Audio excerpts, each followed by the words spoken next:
This is my dog Captain, and he knows quite a few things. So we'll start with some things that he knows, so you can understand how the clicker works. And then we might add some things that he may not be as good at, so you can kind of see how the training portion goes of this.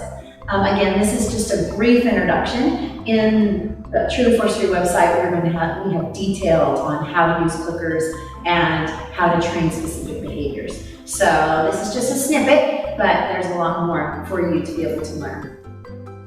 So for Captain, he knows down quite well. So we'll see, he's a little excited because he enjoys his training. I do have my clicker in one hand, and I have a couple treats in my other hand. I don't want to be doing a lot with my hands, so I'm trying to keep them kind of quiet. I have some extra treats in my pocket, but oftentimes I'll also be wearing my treat pouch so that I can have treats available fairly easily. Captain, down. So I clicked right when he laid down, and then he knows that he did the correct behavior, and then the treat comes. You notice that I did click first, and then treated after. You want to make sure you keep that very clear. It's a click, and then a treat 1 to 2 seconds later. You don't have to be instantaneously, but you don't want to wait too long, otherwise they won't pair the two together. What happens eventually is they hear the click and they know right away that they did right, and they're just waiting for that treat to happen. Another behavior that Captain knows fairly well is a spin, which means he will turn to this direction, which obviously has a hand signal too. And so spin. So that was his twirl, so I'm going to ignore it because I didn't ask for that. Spin. And now I can ask him for his twirl. Twirl. So they're just different directions of the behavior.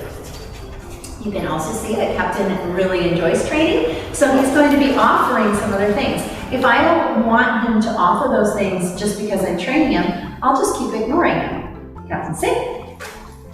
But when I want him to do something, then I make sure that I ask him to do something and I reinforce him.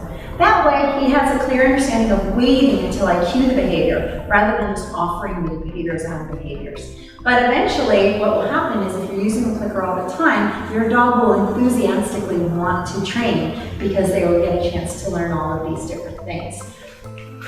So again, he's offering some behaviors that he knows. He's putting his head down and he's laying down. But I'm not going to reinforce those because I don't want him to think he should just keep doing things just to get a treat. So I may ask him now to say, Captain, down. And I treat him right. And then we can ask him to, Captain, sit. If you caught that before when he was laying down, he put his head down. And I didn't want him to do that, so that's why I didn't reinforce it. So it gives you kind of a little brief on how clicker training works. But if you want to learn more, you can check out more videos.